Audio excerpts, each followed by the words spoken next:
Hoy quiero hablarles de la jardinería. ¿Alguien aquí la practica? ¿A alguien le gusta? Mi mamá es de la Toscana y nosotros crecimos en las afueras de Chicago, y a ella se le da de maravilla. Mi patio trasero era todo un jardín botánico lleno de flores preciosas, de vegetales y fruta fresca. Pero con los años hay algo que me ha enseñado la jardinería. No es un asunto de genética. La jardinería no es cosa de genética. Verán, mi mamá era excelente jardinera, pero a mí se me da de maravilla matar cosas. Con mi mamá las cosas florecen, pero conmigo mueren. Hace 10 años, cuando nos mudamos a Colorado, tenía un vecino que era como mi mamá. Tenía un jardín maravilloso, y colindando con nuestra propiedad había un arbusto de frambuesas. No sé si saben cómo es el arbusto de frambuesas, que crece desmedidamente, y éstas se asoman por debajo de la cerca y saltaban a mi propiedad. Allí estaba yo con el montón de arbustos de frambuesa que son muy resistentes, que no requieren mucha atención. Ellos se cuidan solos, mi planta favorita. Y ese montón de frambuesas crecían en mi propiedad, y mis hijos se emocionaban cuando veían que comenzaban a crecer las frutitas, cuando las veían colorear, cuando, al fin, maduraban y podían recogerlas y comérselas. Se emocionaban muchísimo y me decían, «Gracias por las frambuesas, papá». Les sorprendía muchísimo que fuera tan buen jardinero. Pues, el año siguiente mi vecino se mudó, y ya no tenía a quién preguntarle, pero yo me quedé con mis arbustos de frambuesa. Ese año el verano en Colorado fue especialmente caliente y seco, y a mitad del camino, a eso del fin de semana del 4 de julio, los arbustos la estaban pasando muy mal. Les costaba muchísimo. Yo sabía que lo que necesitaban era quizás un poco de agua porque no había llovido mucho. Así que pensé, pues hay que regarlas este año, y comencé a regarlas todos los días antes de irme a trabajar. Pero las regaba y aún estaban marchitas, mientras que en la tierra empezaban a crecer unas florecitas blancas muy bonitas y que salían por todos lados. Florecitas blancas, pero mi arbusto de frambuesas no estaba tan verde como el año anterior. Así que se me ocurrió que quizás solo necesitaran muchísima agua. Comencé un tratamiento. Las regaba 2 veces al día, por la mañana al levantarme y al regresar del trabajo. Las regué 2 veces al día durante 2 semanas, y el arbusto se marchitaba aún más. Comenzó a ponerse marrón, pero en la tierra habían salido más florecitas blancas. No sabía qué estaba pasando hasta que me di cuenta de cuál era el problema. Sí, mi arbusto necesitaba agua, pero también tenía otro problema, las florecitas blancas, que ya no me resultaban nada lindas, porque ya sabía qué eran. Se trataba de algo llamado correhuela. ¿Quién sabe qué es una correhuela? Yo no lo sabía hasta ahora. La parábola sobre la maleza que asfixia la planta cobró para mí un nuevo significado, porque eso era exactamente lo que estaba ocurriéndole a mis arbustos de frambuesa. Toda esa maleza se enzarzaba en mi arbusto de frambuesa, lo asfixiaba y lo mataba. Y lo que yo pensaba era, lo que mi arbusto necesita es más agua. Pero lo que necesitaba en realidad es que cuidara más la tierra donde estaba sembrado, y que lo cuidara de la maleza que lo atacaba. Como doy charlas por todo el país, me han contado sus anécdotas muchos sacerdotes, muchos directores de educación religiosa, muchos maestros de secundaria y ministros jóvenes. Y me cuentan cosas como esta. Pues enseñemos la fe en el salón de clases y nuestro programa de guía espiritual a los jóvenes ofrecía una muy buena teología ortodoxa. Por eso no entiendo por qué la gente dejó de venir. Se fueron a la universidad y dejaron de ser practicantes. Muchos padres me han contado muchísimas anécdotas, todas muy tristes. Crié a mis hijos en la fe católica, se confirmaron en el colegio católico. Tratamos de inculcarles la fe, pero cuando entraron en la secundaria comenzaron a preguntar cosas como, «Mamá, ¿para qué tengo que ir a la iglesia? Si creo en Dios, si soy buena persona, ¿para qué tengo que ir a la iglesia?» Más tarde se van a la universidad y cuando regresan a la casa en vacaciones te dicen, «¿Por qué siempre hay que hablar de la moral? No hay que ser tan crítico, no debes imponerles tus valores a los demás, hay que ser más tolerante. ¿Por qué tiene la Iglesia Católica que andar hablando de la moral y andar diciéndoles qué hacer a los demás?» Luego se gradúan de la universidad, empiezan a trabajar, se enamoran y se van a vivir juntos. Y como al año sus padres les dicen, ¿no se han planteado casarse? ¡Casarnos! ¿Para qué tenemos que casarnos? Nos gustamos, ganamos dinero, nos llevamos bien. ¿Para qué quiero que una iglesia nos dé un certificado? ¿Cuántos han oído anécdotas como esta? Pasa en todos lados. Hay que inculcarles la fe. Sin duda, hay que inculcarles una buena doctrina ortodoxa. Pero si nos limitamos a eso, no ganaremos la batalla. Hay muchísimas fuerzas, muchas ideologías que hasta nosotros, católicos devotos que somos, adoptamos. Cuando nos metemos en Internet, cuando vemos las noticias, cuando vemos...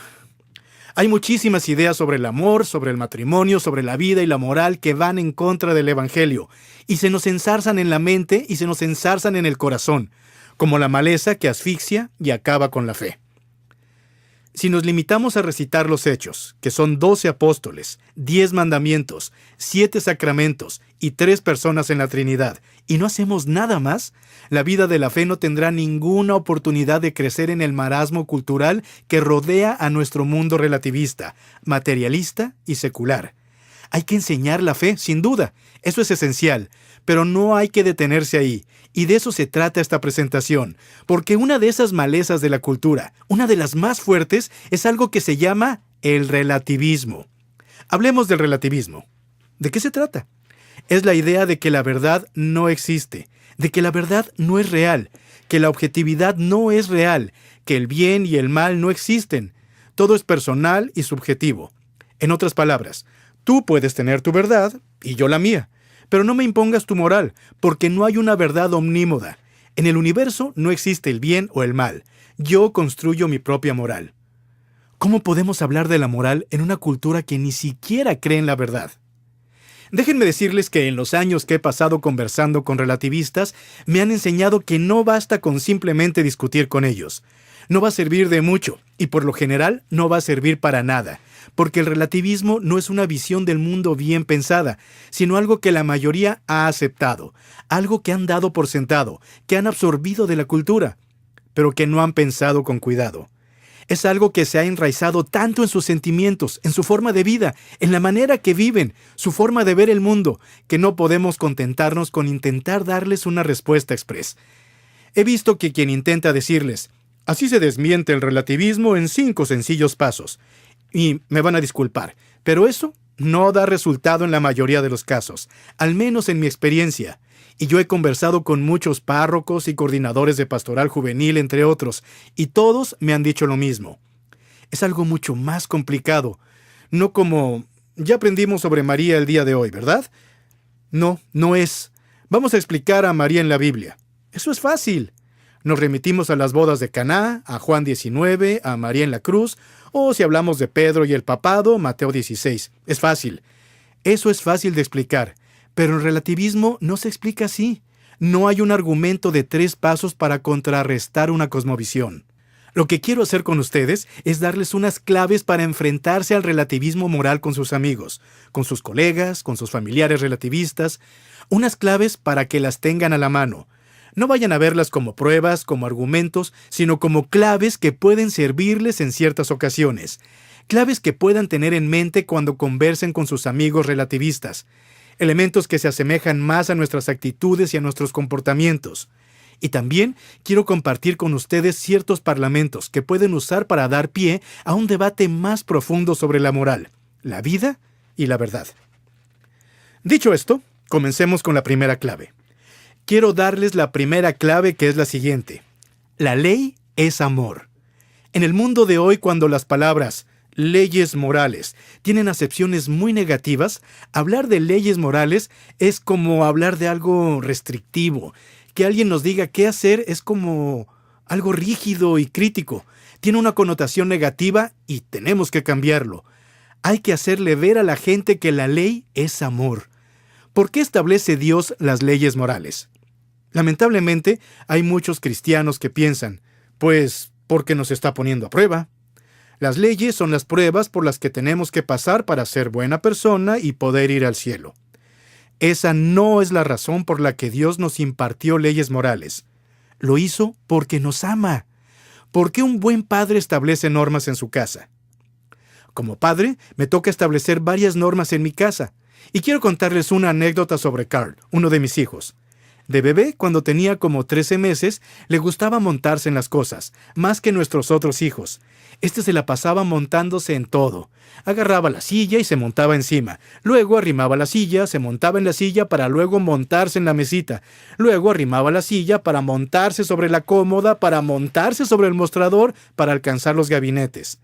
Ya a los 13 meses alcanzaba los caramelos. Quería subir cada vez más alto. Me parece que sería por la altitud de Denver o algo así.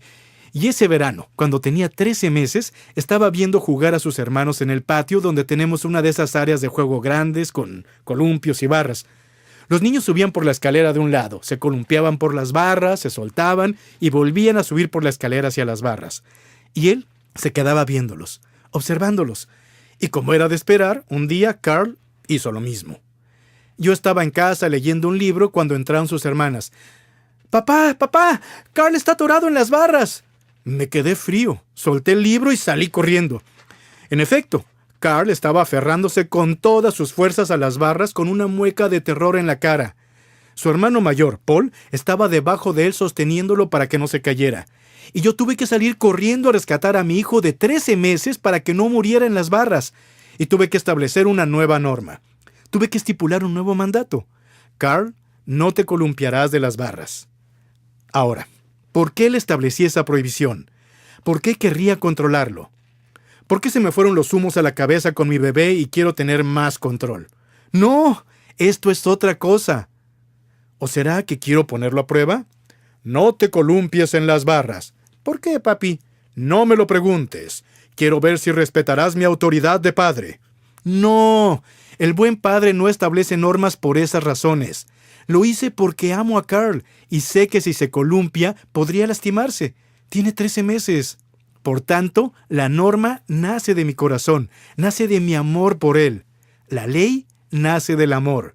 La norma nace de una relación que tengo con él. Y el mundo moderno quiere separarlo. Quiere que separemos la ley del amor. Miren, esa norma es arbitraria. Hay que ver las leyes morales también como un manual de instrucciones.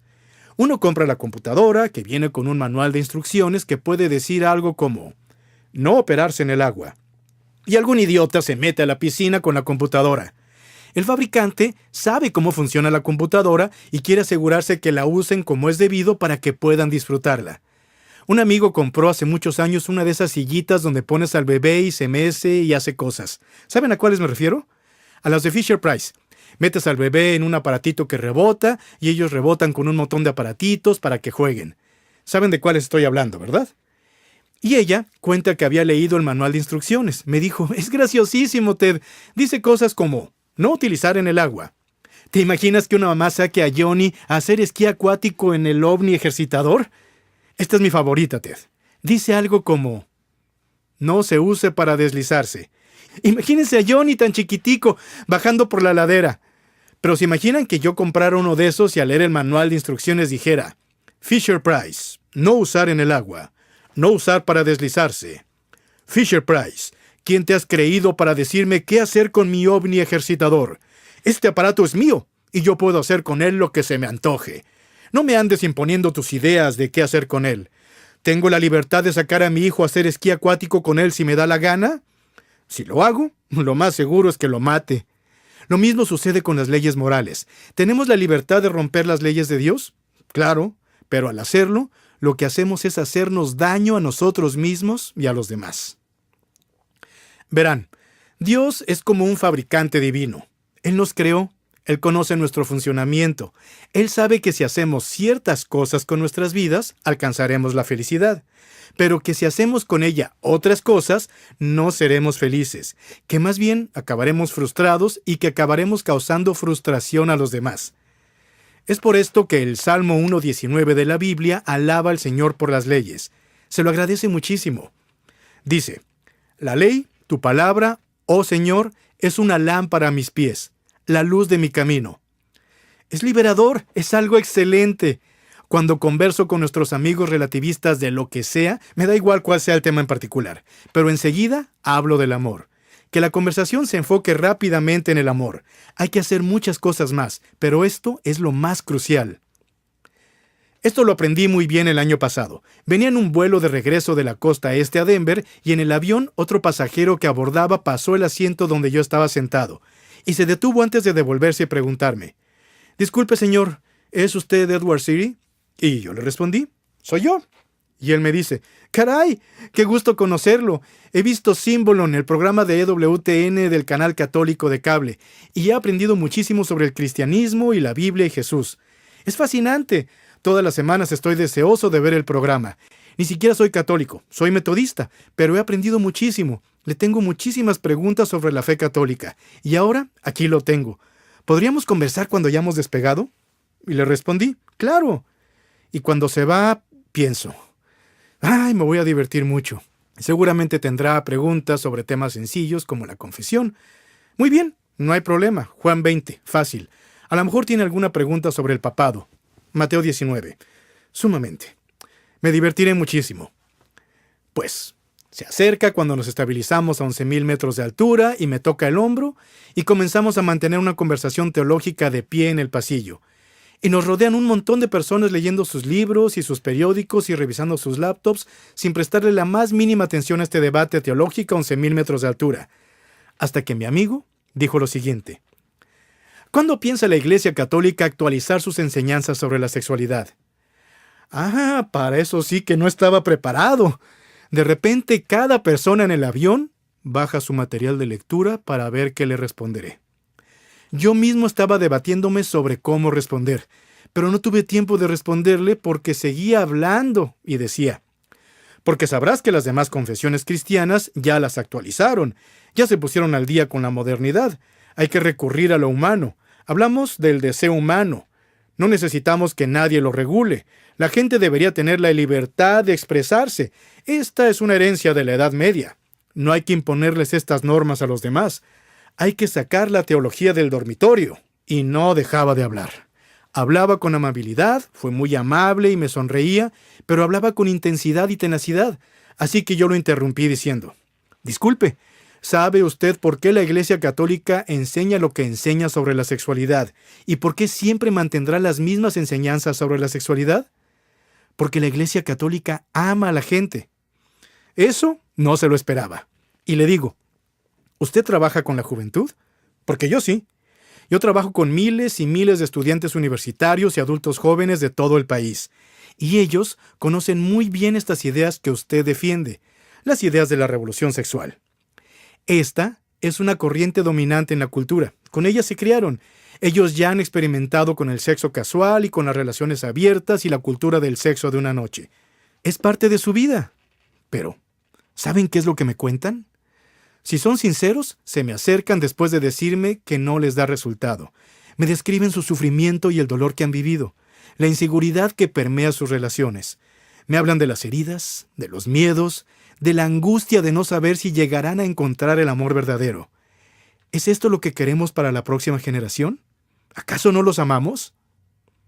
Y luego compartí con ellos los datos que ya conocerán. Las estadísticas del matrimonio, que cada vez son menos los que se casan. Que los casados se convertirán en la próxima minoría de Estados Unidos, porque la mayoría de los adultos ya no piensa casarse. La generación nueva dice, ¿para qué molestarse con el matrimonio?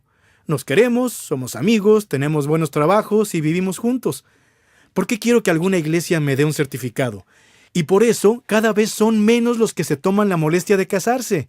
Aún así, lo que es fascinante es que si al mismo tiempo le preguntan al mayor de edad estadounidense promedio, ¿cuáles son tus metas principales? Más del 90% de los adultos estadounidenses te hablarán de que un matrimonio feliz es una de sus metas principales. ¿Qué está pasando? Son menos los que se casan, pero la gente sigue deseando el matrimonio. ¿Y saben por qué? Porque aunque la cultura sea una locura, la gente que la conforma sigue siendo humana, sigue estando llena de amor, y fue hecha para amar y ser amada, para encontrar el amor duradero, y para que la conozcan por su propio ser, y no solo por lo que hace o le da al otro. De ahí que el Papa Benedicto y el Papa Francisco hayan dicho, es ahora cuando hace falta proclamar la buena nueva del matrimonio. El matrimonio es un evangelio, una buena nueva. Y la buena nueva es que podemos decirle a la juventud que el deseo que llevan en su corazón por un amor duradero es bueno, que es un regalo de Dios, que Él quiere verlo satisfecho. Y pueden satisfacer ese deseo si siguen el plan de Dios para el amor y el matrimonio y la sexualidad, no el que les ofrece el mundo. Esa es una buena nueva para la gente. Estas eran algunas de las ideas que estaba compartiendo con mi amigo el metodista a 11,000 metros de altura. No puedo decir que lo convencí, que se fue completamente convencido, pero ciertamente le bajé el ritmo y lo hice detenerse a pensar con más detenimiento sobre estos asuntos. Y a veces no podemos hacer nada más en una primera conversación. Pero la clave es la siguiente: sea el tema que sea, cada quien tiene que investigar cómo se relaciona con el amor, cómo ayuda al otro a amar, cómo lo ayuda a ser amado, cómo esta persona puede ayudar a traer más amor al mundo, porque el amor es lo importante. Tienen que hacer la tarea, pero la clave es que más allá del tema en particular, la ley es amor. Siempre regresen al amor. La segunda idea: la distinción entre criticar a alguien y juzgar su alma. Hoy en día, a menudo cuando la gente usa la cabeza para emitir algún juicio, esto es correcto, esto no es lo correcto, esto está mal, la gente de inmediato piensa que uno está reprochando. Si por casualidad uno llega a no estar de acuerdo con otro en algo, sea una idea moral o si estás en desacuerdo quizá hasta con su estilo de vida, de inmediato dan por sentado que uno es una persona intolerante y mezquina. Pero que estar en desacuerdo no quiere decir que te odie. Les voy a leer una frase de un gran pastor protestante de nuestros tiempos, Rick Warren. Una vez dijo: nuestra cultura ha dado por sentado dos grandes mentiras. La primera es que si uno está en desacuerdo con el estilo de vida de alguien, uno le teme o le odia. La segunda es que amar a alguien significa estar de acuerdo con todas sus creencias y acciones. ¡Qué par de tonterías! No hay que abandonar las convicciones para tener compasión. Quiero que conversemos de esto, algo que me han dicho en las charlas que he dado a lo largo y ancho del país sobre el tema de la cosmovisión moral del católico, y de cómo tener más confianza y claridad a la hora de hablar de la moral y enfrentar el relativismo moral, es que este video que compartiré con ustedes a continuación les ha ayudado mucho. ¿Es lo correcto usar la cabeza para razonar? ¿Podemos hacerlo? ¿Hacerlo significa que eres un ser mezquino e intolerante? Muy bien. Si al mirar afuera veo que está lloviendo a cántaros, y yo uso mi cabeza para decir, me parece que me hace falta un paraguas, ¿eso significa que soy una persona intolerante? O si estoy en Denver y afuera hay una gran ventisca y digo, me pondré el abrigo, ¿eso significa que soy un criticón? ¡No! Si Dios nos dio una cabeza es porque quiere que la usemos, porque quiere que usemos la razón todo el tiempo, que la usemos en nuestra rutina cotidiana. Pero ahora surge la siguiente pregunta que les voy a plantear. ¿Es lo correcto usar la cabeza para sopesar las acciones de otra persona? Si veo a mi hijita Kiara de 2 años a punto de atravesarse en una calle transitada, ¿puedo usar la cabeza para decir, esto no le conviene? O puedo usar la cabeza cuando está a punto de tocar una hornilla caliente para decir, se va a lastimar. ¿Puedo usar la cabeza para eso? ¿Estoy juzgando su alma si lo hago? No. No es eso lo que hago. Estoy usando la cabeza para razonar. Eso no tiene nada de malo. Eso es lo que Dios quiere que hagamos. Demos un paso más allá. ¿Podemos usar la cabeza para sopesar las acciones morales del otro? Pongamos, por ejemplo, a una joven en primer año de una universidad de renombre. Digamos que se acuesta con hombre tras hombre, semana tras semana tras semana. ¿Puedo usar la cabeza para razonar que eso no le hará bien? ¿Que así no encontrará el amor que busca? Nunca encontrará la felicidad que busca. ¿Puedo usar la cabeza para eso? No estamos juzgando su alma. No sé de dónde viene, no conozco su situación, no conozco sus intenciones, no sé nada de eso. Pero puedo usar la cabeza y decir con objetividad que esto no está bien. Es un juicio objetivo. Está cometiendo un pecado y se está haciendo daño. Eso no le hace nada bien. No es un juicio a su alma. Quiero que esto quede claro. No es un juicio a su alma. Su situación ante Dios, como dice el Papa Francisco, es entre ella y Dios. Yo de aquello no sé nada. Quizá venga de una familia muy disfuncional y en su casa nunca haya recibido amor verdadero. Quizá haya sido abusada. Quizá desde muy temprano le enseñaran, de esto se trata ser una mujer liberada, de usar tu sexualidad de esta manera. No conozco nada de eso. ¿Quién soy yo para juzgar? Puedo mirar y decir que lo que está haciendo no está correcto, pero esta muchacha no necesita una clase sobre las 3 razones por las cuales la promiscuidad es mala. Lo que necesita es mi compasión. ¿No es así? Necesita conocer mi amor. Necesita saber cuánto la quiere Dios, sin importar lo que haya hecho. Dios la sigue queriendo y Dios quiere perdonarla. Dios quiere concederle su misericordia, quiere sanarla, quiere hacerle sentir el amor verdadero. Eso tiene que saberlo. De nuevo, ya llegará el momento de hablar de las verdades del mundo y aquello, pero lo primero que debes saber es que la esencia del Evangelio, el querigma, es la historia del amor que Dios le tiene. Esta es la clave. Si yo la amo, ¿debo hacerle algún comentario sobre lo que está haciendo? Si yo la amo, ¿qué es el amor? Según el Catecismo, según el gran santo Tomás de Aquino, el amor es desearle el bien al prójimo, buscar lo mejor para el otro. Entonces, si yo quiero a esta persona, si yo quiero lo mejor para ella, ¿no debería mostrarle un camino mejor? Quiero que quede claro. Digamos que soy un amigo de confianza y no un simple extraño que llego a su dormitorio y, hola, no te conozco, pero me he dado cuenta de que te estás acostando con todo el mundo y eso es un pecado mortal. Eso sería muy raro, y en la evangelización, por lo general, no daría resultado.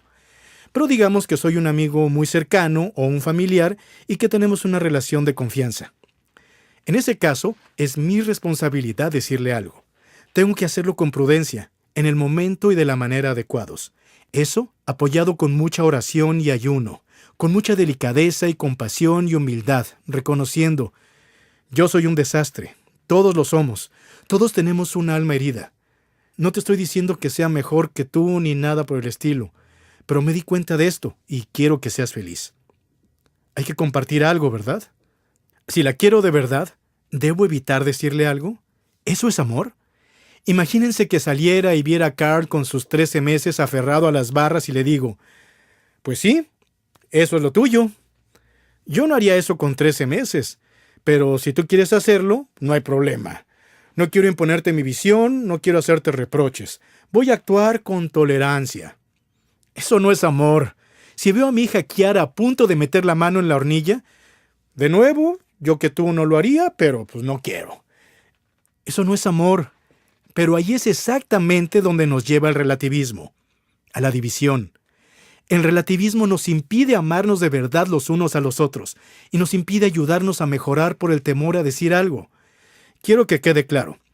Hay situaciones muy complejas y hay que actuar con prudencia. Hay que buscar el momento y la manera adecuados. No hay que hacer algo que los haga decir, otra vez mi tía religiosa rarita, ya empieza otra vez. Hay que considerar con prudencia cómo hay que proceder, pero cruzarnos de brazos y no hacer nada nos deja con una relación artificial y falsa. ¿No es así? Nos roba el amor. Esto es lo que hace el relativismo. Nos roba el tesoro más hermoso de nuestra tradición, la sabiduría más profunda y hermosa que tenemos de la vida. Cosas como, ¿quién es Dios? ¿Qué es el amor? ¿Qué es la amistad? ¿Qué es la felicidad? ¿Qué es el matrimonio? ¿Qué es el sexo? Son las cosas más hermosas de nuestra tradición y se convierten en el elefante del cuarto porque no queremos ni tocarlas para no agitar las aguas. ¿Eso es lo que quieren con sus colegas y sus familiares? ¿Relaciones de mentira? Eso no es amor.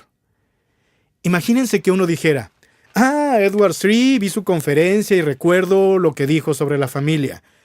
¿Cómo está su familia?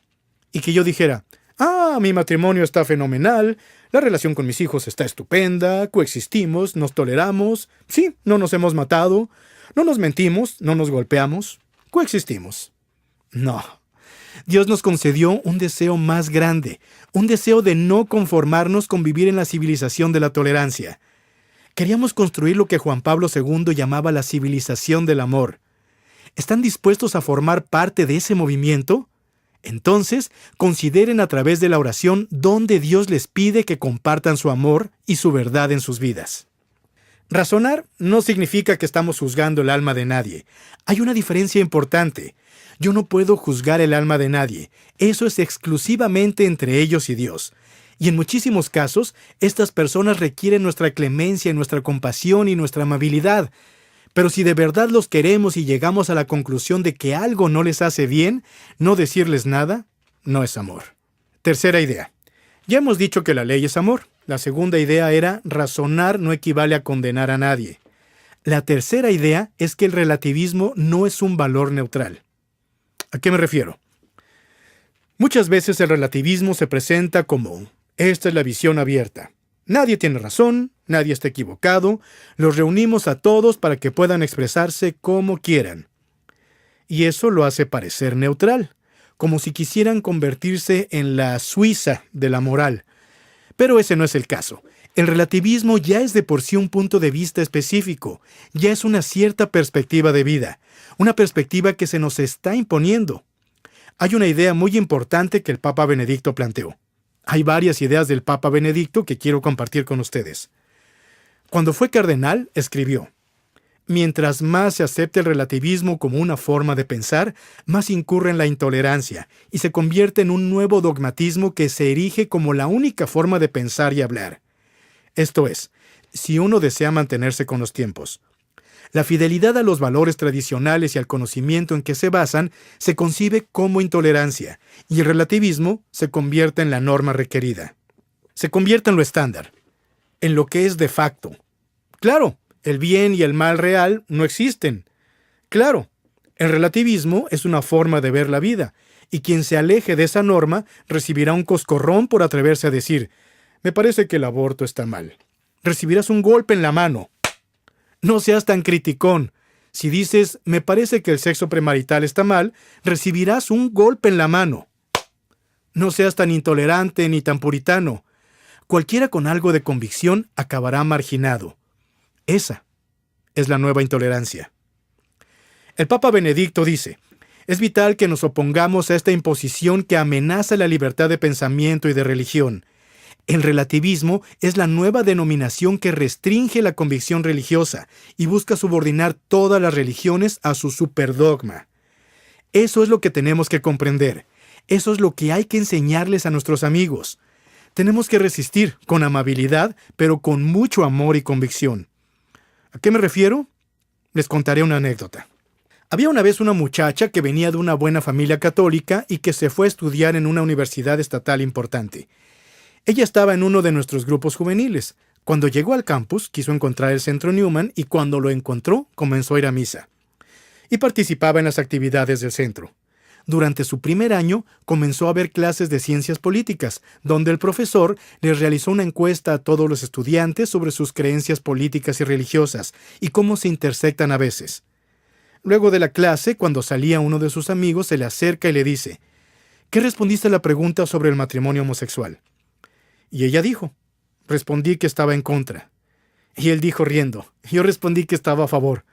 Rieron juntos de nuevo y se quedaron callados por un momento, hasta que él dijo: muy bien, nos vemos en la fiesta esta noche. Y ella responde: sí, nos vemos en la noche. Y no pareció gran cosa. Tuvieron un desacuerdo en algo, pero no pareció que era gran cosa hasta que llegó a la fiesta. Cuando entró al lugar, de repente un tipo la ve y se para en una silla para llamar la atención de los presentes, diciendo: oiga, todo el mundo, adivinen qué es lo que ella dijo sobre el matrimonio homosexual en clase. Dijo que estaba en contra. ¿Pueden creer que dijo estar en contra del matrimonio homosexual? De repente todo el mundo empezó a decir: ¿cómo puedes decir eso? ¿Quién te crees para decidir por el otro qué significa el matrimonio? ¿Por qué eres tan criticona? ¿Por qué los cristianos siempre...? Y seguían atacándola. Ella trató de darles respuestas y de explicarles su posición, pero a cada momento, mientras más se esforzaba en tratar de explicarles, más sentía que se hundía en un pozo. Aquello continuó durante más o menos 20 minutos y al final ella se sintió tan desgastada que se fue de la fiesta. Pero al salir de ese lugar, algo había cambiado en ella. Me dijo que al salir de ahí se dio cuenta que defender la fe tiene un precio demasiado alto, que defender la verdad moral tiene un precio demasiado alto, que tenía que sufrir demasiado. Y ya podrán entender por qué lo dice. Todos queremos ser aceptados, ¿no es así? Queremos amigos, queremos que los demás nos acepten, no queremos que nos etiqueten de criticones e intolerantes. ¿Quién va a querer eso? ¿Y qué comenzó a hacer? En el fondo, comenzó a hacerse relativista. ¿Qué significa esto? Si bien quería mantener las creencias tradicionales con las que se había criado sobre el matrimonio, el sexo, el aborto y todo lo demás, hizo un cambio sutil. Cuando compartía de nuevo con sus amigos y surgía algunos de estos temas controversiales como el aborto, ahora sentía temor de decir lo que antes decía. Así que le añadía un giro, le añadía 2 palabritas. Ah, sí, para mí, el aborto no es lo correcto. ¿Qué opinas del matrimonio? Pues para mí, el matrimonio debe ser entre un hombre y una mujer. ¿Y el sexo? Pues para mí, hay que esperar hasta después del matrimonio para practicarlo. 2 palabritas nada más. No parecen gran cosa, pero ella empezó a cambiar por dentro. Verán, lo que quería era ser aceptada, y por tanto añadía ese para mí, para hacerles ver que esa no es más que mi opinión. Quien quiera vivir así, no hay problema. Quien opine que el matrimonio es esto y aquello, y quien quiera practicarse un aborto, eso es lo correcto para ellos, pero no para mí. Esa fue su manera de mantener en cierta medida sus valores morales sin tener que aseverar que esa era la verdad, que esto o aquello era realmente lo correcto o no. No, para mí. Pero una vez que hemos hecho esto, y ya que he hablado con muchos jóvenes por todo el país y me confirman que esto es lo que ocurre, una vez que por dentro hemos dado ese paso sutil, comenzamos a hacer más y más concesiones, porque ya no tenemos una brújula moral que nos guíe. El universo pierde su estructura moral. Las cosas son lo correcto o no para mí. La moral se convierte en un helado. Tú la prefieres de vainilla, yo la prefiero de chocolate. A ti te gusta la música country, yo prefiero el rock and roll. A ti te gustan los Dodgers, a mí los Cachorros. Es tan personal y tan cambiante como nuestros gustos. Yo podría decidir, pues creo que ahora me gusta más la vainilla, o ahora me gusta el country, o ahora me gustan los Dodgers. Esas cosas cambian. Si todo se reduce a la opinión personal, hasta mis convicciones morales pueden cambiar. Y eso es lo que comienza a suceder. Una vez que se ha dado ese pasito, para mí, cuando te enfrentas a tus propios dilemas morales, ya no tienes una brújula moral que te guíe. Y eso es lo que le está ocurriendo a esta joven. Cuando tuvo que enfrentarse a la tentación, no consiguió nada real que la guiara. Si todo es para mí, puede decir, bueno, para mí, esto es aceptable solo esta noche. O para mí, este semestre nada más, esto es aceptable. O mientras está en la universidad, esto es aceptable. Eso es lo que comenzó a hacer. Ya terminando el primer año, comenzó a hacer cosas que nunca se había imaginado que haría. Dejó de ir a misa, rechazó su fe católica y se convirtió en una relativista. Y como yo hablo con jóvenes de todo el país, al principio se me acercan y eso es lo que me pasó a mí. Quizá no lo vivieron exactamente igual, quizá no con la misma intensidad, pero sí sintieron esa presión que ejerce la gente para que no digamos nada. Yo estuve hace poco con varios universitarios en la Universidad de Columbia, Nueva York, esta misma semana, y ellos me contaban, no podemos hablar de nada. Si decimos algo, nos atacan y nos etiquetan. Esa es la presión que hay. Pero lo que debemos hacer es lo siguiente. Quiero ayudarles. Si en el Día de Acción de Gracias se encuentran conversando con la tía Sally o con algún colega de la oficina y surge algún tema moral y ellos comienzan a decirles, no seas tan intolerante, no seas tan criticón. ¿Qué hace uno en ese momento? ¿No les sucede que se sienten incómodos y no saben qué decir? Les voy a dar un consejo sencillo. Esto es lo que deben hacer. ¿Están listos? Si les dicen, no seas tan intolerante, respóndanles, ¿me estás criticando? Siento que me lo estás reprochando. Prueben con eso. De verdad, lo más seguro es que la respuesta sea, no, no te estoy criticando. Eso los hará sentir mal porque eso no se hace. Luego les dicen, es que me estás tirando de intolerante y me sentí criticado. Y lo más seguro es que ellos respondan, es que tú dijiste que esto no es lo correcto para nadie y eso no se hace. A estas alturas ya podemos entablar un verdadero diálogo, algo más auténtico. Ya podemos empezar a hablar de cosas de sustancia. Ya pueden decirles, pues, amigo mío, parece que tú no crees que la verdad exista.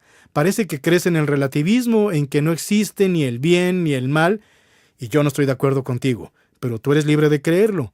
Si quieres creer que la verdad no existe, si quieres creer que no existe ni el bien ni el mal en el universo, que el mundo no tiene estructura moral, si quieres creer en el relativismo, tienes la libertad de hacerlo. Pero, mi estimado amigo relativista, por favor, no me impongas tu relativismo. ¿Qué dijo el Papa Benedicto? Hay que resistirnos a que se nos imponga el relativismo. Eso es amor. Yo creo que ellos simplemente creen que el relativismo es acertado. Es algo que han dado por hecho. Lo que hay que decirles es que el relativismo es un cierto modo de ver el mundo, que es una manera de verlo, pero no la única manera, y mucho menos mi manera. Lo que ocurre aquí es que nos están imponiendo su visión de que la verdad no existe. Digan, no, no. Yo sí pienso que en el universo existen el bien y el mal. Hablemos de la verdad. ¿De verdad crees que no existe la verdad? ¿Que no existen el bien y el mal? Entonces, ¿es aceptable el genocidio? ¿Es aceptable el 11 de septiembre? ¿Es aceptable la violación o el secuestro? ¿Eso es lo que quieres decir en realidad? Y habrá algún relativista radical que les dirá que sí, pero la mayoría de la gente dirá lo contrario. No, sí creo que hay ciertas cosas que son lo correcto y ciertas que no. Están en pleno debate sustancial sobre la verdad, que es donde les conviene estar, porque cada vez que llegamos ahí, ya hemos ganado. Pero cuando se nos obliga a adorar el relativismo, todo se llena de lo emocional. Todo se hace muy personal. ¿Qué les parece? De esta manera nos alejamos un poquito de aquello. Esa es la tercera idea. Vamos a resumirlo. La primera clave, la ley es amor. La segunda clave, razonar no es lo mismo que juzgar el alma. Tercera clave, el relativismo no es neutral, sino un punto de vista, una cierta forma de ver el mundo que nos están imponiendo y que queremos resistir. La cuarta clave, con frecuencia, el relativismo es una máscara. Estaba dando una charla en la zona metropolitana de Nueva York hace muchos años a un grupo compuesto más que todo de jóvenes adultos, en una especie de centro de convenciones con ventanales inmensos que daban al Hudson y a Lower Manhattan. Era una cosa bellísima. La conferencia era del relativismo moral, y al terminar se me acerca un joven y me sigue. La gente siempre viene a preguntarme cosas, pero este muchacho se dirigió a mí con su cuaderno para enseñarme lo que había escrito. Y... Dr. Sri, me encantó su charla. Muchísimas gracias. Nunca había oído hablar de todo esto. Le tengo una pregunta. Yo le respondo, claro, ¿cuál es tu pregunta? Él me dice, ¿le parece que soy relativista? Yo le respondo, no lo sé, apenas te conozco. En realidad, no lo sé. Pero como estás en una conferencia católica, no creo que seas relativista. Eres católico, ¿verdad? Católico practicante. Sí. Voy a misa y participo en mi grupo juvenil en Nueva York y me encanta ir a la adoración eucarística. Y yo le digo, no creo que seas relativista. ¿Qué te preocupa? Y me dice, no sé. Dijo unas cosas que me dejaron pensando. Yo le dije, hablemos de los dilemas morales, de los grandes. Eres antiabortista, ¿verdad? Sí, para mí el aborto está mal. Ahí están las dos palabritas esas. Esa fue una alerta. ¿Qué quieres decir con eso de para mí? Me parece que si hay un bebé en la matriz, no hay que matar al bebé, pero si alguien más no opina que es un bebé, entonces para ella lo que hace es aceptable. Para ella es aceptable.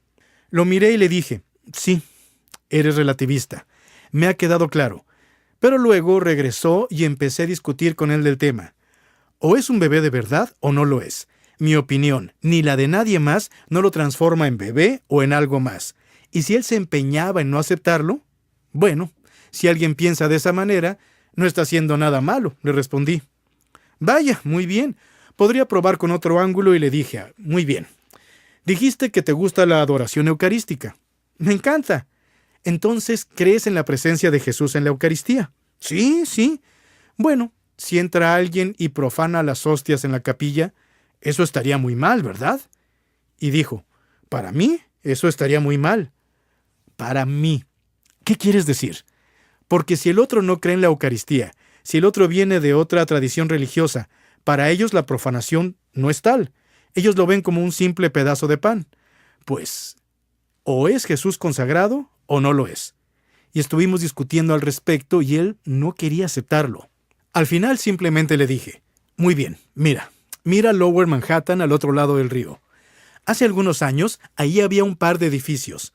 Y el 11 de septiembre de 2001, unos terroristas secuestraron unos aviones y los chocaron contra esos edificios y mataron a miles de personas. Muchos niños perdieron a sus mamás y a sus papás ese día. ¿Me estás diciendo que podrías mirar a esos niños a los ojos y decirles que el terrorista no hizo nada malo porque él pensó que estaba haciendo algo bueno? En ese momento se me quedó mirando. Eso ya es más difícil, eso ya es algo personal. Yo perdí varios amigos en las torres del World Trade Center ese día. Eso sería muy difícil, pero supongo que para ser sincero y coherente, sí, Tendría que mirarlos a los ojos y decirles eso. Ya a esas alturas le dije, no sé qué más decirte. Comencé a rezarle a Dios. Necesitaba un plan de respaldo. En la conferencia habían acondicionado un salón para la Eucaristía con un santuario, donde estaban celebrándola, y le dije, hay algo que me dijiste en la conversación. Me dijiste que amas a Jesús, que amas la Eucaristía. Yo no sé qué decirte, pero ¿quieres venir conmigo a la capilla? Vamos a orar juntos, y cada quien por su lado. Habla con Jesús de tu relativismo. Pregúntale qué opina de tu relativismo, porque yo no creo poder añadir nada a la conversación. Muy bien, me dijo con humildad y amabilidad. Entramos a la capilla, nos sentamos al fondo y rezamos el Padre Nuestro en silencio. Nos dimos la mano. Él abrió su cuaderno y comenzó a escribir. Se despidió de mí y yo me fui. Eso fue muy intenso. ¿Han conocido a un relativista tan comprometido? ¡Caray! No supe qué hacer. Esa noche recé por él. La mañana siguiente teníamos misa de clausura a primera hora. Yo iba saliendo después de la misa con mi equipaje listo para ir al aeropuerto, cuando llega él y me sigue y me dice, Doctor Sri, estuve en la capilla hasta las 2 de la mañana. Muchas gracias por la conversación de anoche. Me dio mucho que pensar. Anoche en la capilla me di cuenta de que no soy un relativista de verdad, que simplemente quería poder decir que lo era. Miró al suelo, respiró hondo, me miró a los ojos y me dijo, y quería poder decir que soy relativista porque quería poder decir que para mí el sexo premarital era aceptable. ¡Qué joven tan humilde y tan sincero! Lo que me quedó claro en esa ocasión y en muchas otras conversaciones que he mantenido es que en muchas ocasiones el relativismo no sale de un tema moral abstracto en particular, de que no se trata de la filosofía moral con la que vemos el mundo. Por lo general hay algo más grande escondido en el tema que estás tocando. Cuando hablen con sus amigos, con sus familiares, con sus colegas relativistas, piensen siempre en cuál es el problema subyacente y recen por eso. En muchas ocasiones lo que sucede es que les están ocultando algo. Les gusta el relativismo porque les permite justificar algo en su vida. Si no existe el bien y el mal, puedo seguir haciendo lo que estoy haciendo. Eso es con frecuencia lo que sucede. Es lo que los psicólogos llaman disonancia cognitiva. Los seres humanos buscan la coherencia entre nuestras creencias y nuestra conducta, y cuando nuestras acciones no son coherentes con nuestras creencias, nos angustiamos, nos inquietamos y buscamos arreglarlo. O debemos realinear nuestra conducta con nuestras creencias, o debemos cambiar nuestras creencias para justificar nuestra conducta, ¿no? Y eso es lo más fácil. ¿Es más fácil cambiar la conducta o es más fácil cambiar nuestras creencias a cada momento? Uno hace cosas así a cada rato, ¿no es verdad? ¿No han hecho algo así? ¿No se han dicho, ahora sí voy a comenzar una dieta saludable? Leí el último estudio y me di cuenta de que debo ser más sano. Voy a evitar comer fritura. Y durante los primeros 3 días y medio les va muy bien, hasta que salen al restaurante con los colegas del trabajo y llegan los aros de cebolla grandotes. Y ustedes se dicen, dije que no iba a comer frituras, pero la mano va sola hacia el aro de cebolla. Dije que no iba a comer esto, pero ahí viene y ya te lo estás comiendo. ¿Y ahora? Dije que no me lo comería, pero me lo estoy comiendo. Y ahora no puedes vivir con lo que hiciste. ¿Qué hacer? Puedes detenerte, pero no lo harás. O puedes hacer lo que hacemos muchos y seguir comiéndote el aro de cebolla. Y lo que hacemos es una técnica cognitiva. Tenemos que decirnos, bueno, es viernes, así que no importa, es fin de semana. O bien, no lo vuelvo a hacer. Pido una ensalada. Con eso de alguna manera lo compenso. Pero eso es lo mismo que hacemos con nuestra moral cuando surge algún dilema. Si me causa desasosiego algo que haya hecho hace mucho tiempo o algo que estoy haciendo ahora, si no estoy tranquilo, si no puedo vivir con lo que hice, ¿qué tengo que hacer? Cambiar mis creencias para justificar mi conducta y darme cuenta que a veces, no siempre, pero muchas veces, nuestros amigos relativistas recurren a eso y no hay ningún argumento en 5 pasos que vaya a desmantelarles eso. Hay que rezar por ellos, hay que ayunar por ellos, hay que ofrecer sacrificios por ellos. Pero déjenme decirles algo. Usar esa técnica de tratar de cambiar nuestras creencias para justificar causa desasosiego siempre. Nunca estamos en paz. Siempre tenemos que convencernos de que aquello que hice en la universidad es aceptable, que lo que estoy haciendo ahora es aceptable. Constantemente tengo que justificar y excusas y echarles la culpa a los demás, y eso requiere mucho esfuerzo. La gente pasa décadas tratando de justificar su comportamiento. Jesús quiere que sus amigos se liberen de todo eso. De verdad que sí. Sin importar qué tan confiado parezca tu amigo cuando menosprecia la religión, hay que saber que sigue siendo una persona hecha para Dios y que si está defendiendo el relativismo, seguramente hay algo que le pesa. Y Jesús quiere liberarlo. Jesús quiere decirle que lo ama, que sí, lo que hizo hace tiempo no fue lo correcto, pero que lo perdona. Quiero liberarte del peso constante de tener que justificar tus acciones. Ven con el Padre.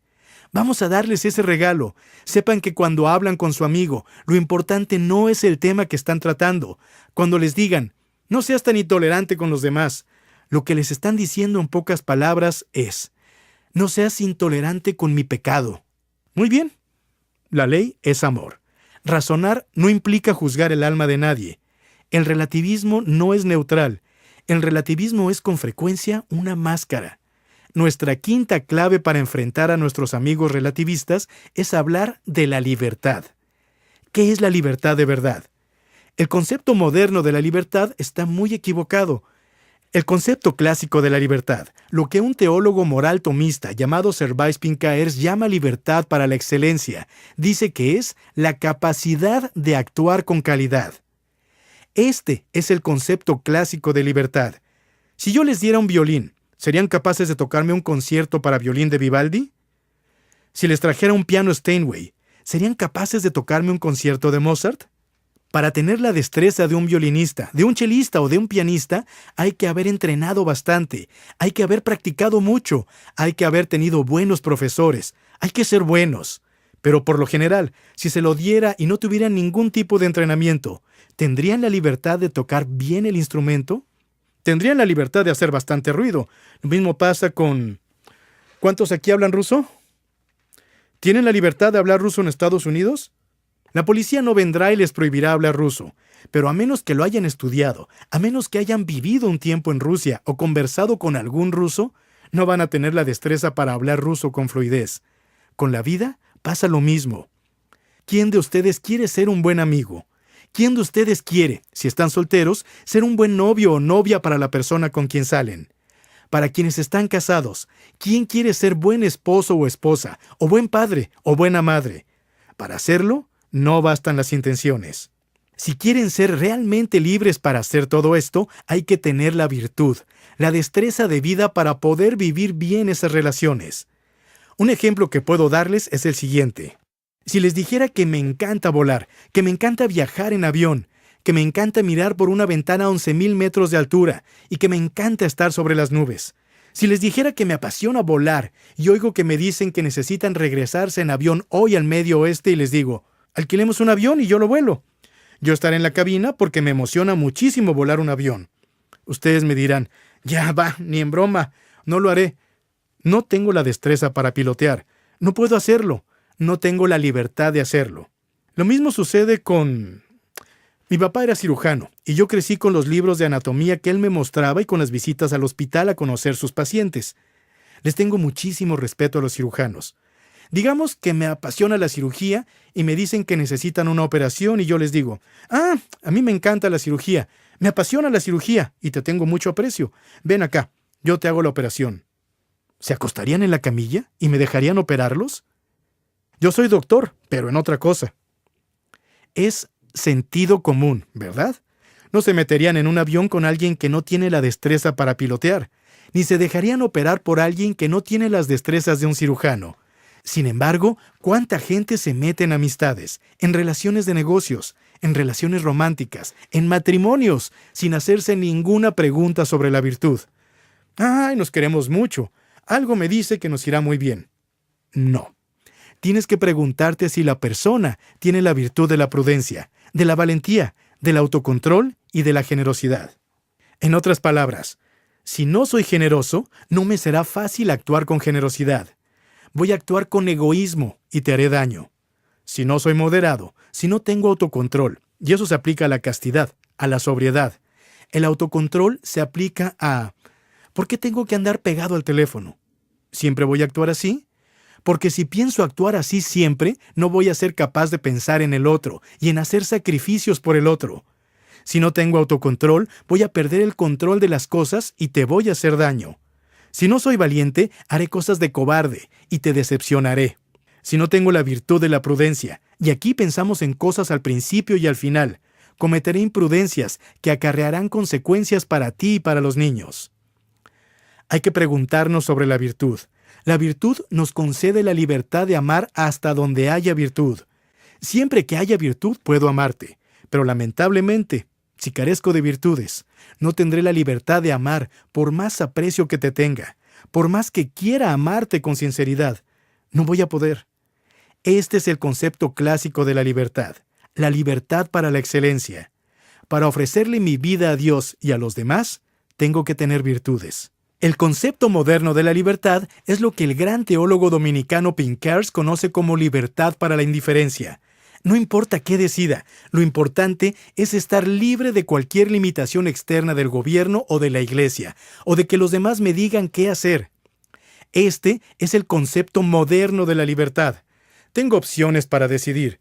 Puedo hacer esto o aquello. Eso es todo. Esa es la noción moderna de libertad. Esta noción moderna es, yo hago con mi vida lo que me venga en gana. Es mi vida. No me digas qué hacer con ella, porque tengo la libertad de hacer lo que quiera con ella.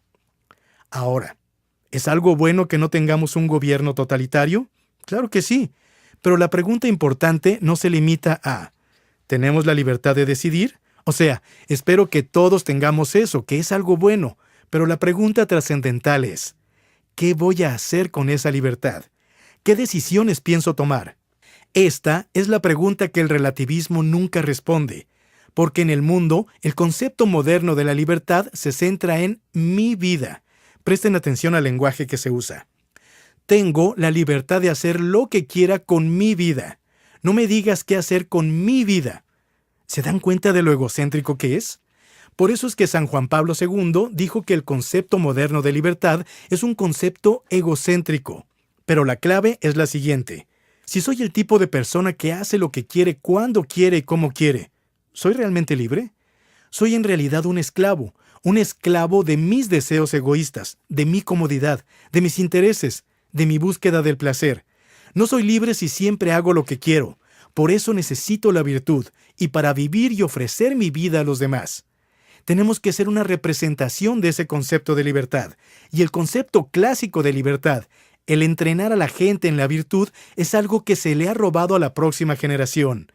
Hemos fallado en enseñar el bello arte de vivir bien la vida y la amistad. Hace muchos años, cuando vivía en otro estado, conocí a dos parejas que vivían a pocas cuadras de distancia y que estaban pasando por cosas parecidas. La esposa de una de las parejas, una pareja joven con 3 niños, tuvo un tumor cerebral muy agresivo que la dejó en silla de ruedas. Y el esposo dijo, ya va, esto es demasiado estresante. Esta no es mi vida de casado ideal. Y la dejó. Se fue con otra. En este país, uno tiene la libertad de hacer eso. En nuestro país decimos, mira, yo no haría lo mismo, pero si eso es lo tuyo, muy bien.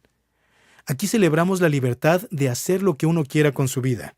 A 2 cuadras, había otra pareja un poco mayor. La esposa enfermó de repente con una esclerosis múltiple muy agresiva que la dejó en silla de ruedas. Y lo que él hizo, él, que estaba en la cúspide de su carrera, fue vender su empresa porque se dio cuenta de que quería servirle a su esposa aunque se quedara sin dinero para el retiro. Cuando ella muriera, él tendría que volver a trabajar. Pero él dijo, ella es mi esposa. Y vivió para ella. Le cocinaba, limpiaba la casa, la bañaba, le daba de comer porque ella no podía hacerlo sola. Ni siquiera podía hablar con su esposa. La sacaba de paseo por el vecindario y ella no podía levantar la cabeza y babeaba. No podía levantar la mirada ni hablar. ¿Se imaginan eso? Ni siquiera poder conversar con el amor de tu vida. Y pasó muchos años a su servicio.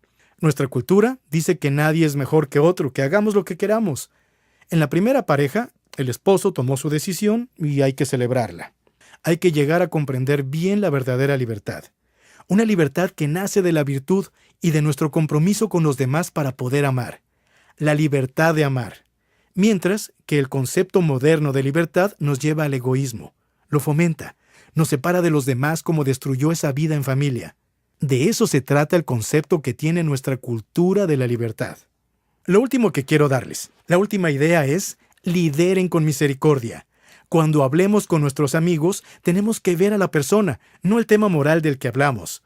Como lo dijo el Papa Francisco, la humanidad está herida. El Papa Francisco vio que si el mundo secular relativista no le ofrece a la gente un concepto auténtico de libertad y de virtud, que si no le ofrecemos una brújula moral, acabará haciéndole daño a ella misma y a los demás. Y dijo: el relativismo hace daño. Vivimos en un mundo tan herido, en el que muchos se criaron en hogares problemáticos y han visto fracasar su matrimonio y los han usado sexualmente y han abusado de ellos. Sea cual sea el asunto, muchas personas han sido heridas y están cometiendo muchos errores en la vida sin ser malas personas, sin que Dios deje de amarlas. Nosotros tenemos que ver a la persona, que está hecha a semejanza de Dios, no su problema moral. No debemos acercárnosle solo con la verdad en la mano, sino también con misericordia. Hay que hacerles saber que son amados, que Dios quiere perdonarlos y aún más, que Dios quiere sanarlos. Al hablar de misericordia, a menudo simplemente pensamos que Dios simplemente te perdonará como si fuera un juez. Yo te perdono, desviaré la mirada de tu pecado. Eso no es lo que Dios quiere hacer. Cuando nos perdona, Dios no quita la vista de nuestro pecado, sino que mira de frente nuestro pecado y nuestra flaqueza, y dice: sigo amándote perdidamente.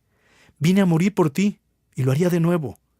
Te busco todo el tiempo, porque quiero que sepas cuánto te amo, pero también quiero sanarte y ayudarte. Hay que llevarle esa buena nueva a la gente.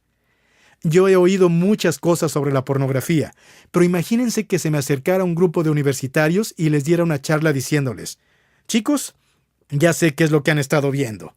Tienen que apartarse de eso. Lo que hacen es un pecado mortal y tienen que apartarlo, tienen que tener autocontrol. ¿Los estoy ayudando? Eso ya lo saben y se sienten avergonzados. Lo que tenemos que hacer es acercárnosles con mucho amor y decirles: hermanos, conozco el peso que los aflige. Dios lo conoce y aún así los sigue queriendo. Él los ama por sus fracasos. Lo único que tienen que hacer es recurrir a Él, que quiere ayudarlos, que quiere levantarlos, que quiere sanarlos. ¿Cuántas vidas no ha transformado con su gracia? ¿Cuántas adicciones no ha salvado? Muchos han encontrado la libertad y nosotros les ofrecemos esa esperanza. Si entramos al club blandiendo la verdad moral, van a decir: ¡ay, cuidado! Van a salir huyendo del club y van a decir: no puedo apartarlo, es demasiado difícil. Quizás los cristianos locos puedan con eso, pero yo no, yo me conozco. Hay que acercarnos a ellos, no solo con el estándar de la verdad moral. Tenemos que acercarnos con misericordia. Misericordia, en el sentido de la gracia de Dios. Hay que ayudarlos a conseguir lo que creen que no pueden lograr por sí mismos, y no pueden lograrlo por sí solos. Pero con la ayuda de Dios sí podrán. Ese es el Evangelio. No es una simple verdad moral, sino una verdad con la misericordia y la gracia de Dios. Amén. En el nombre del Padre, del Hijo y del Espíritu Santo. Amén. Gloria al Padre, gloria al Hijo y gloria al Espíritu Santo, como era en un principio, ahora y siempre por los siglos de los siglos. Amén.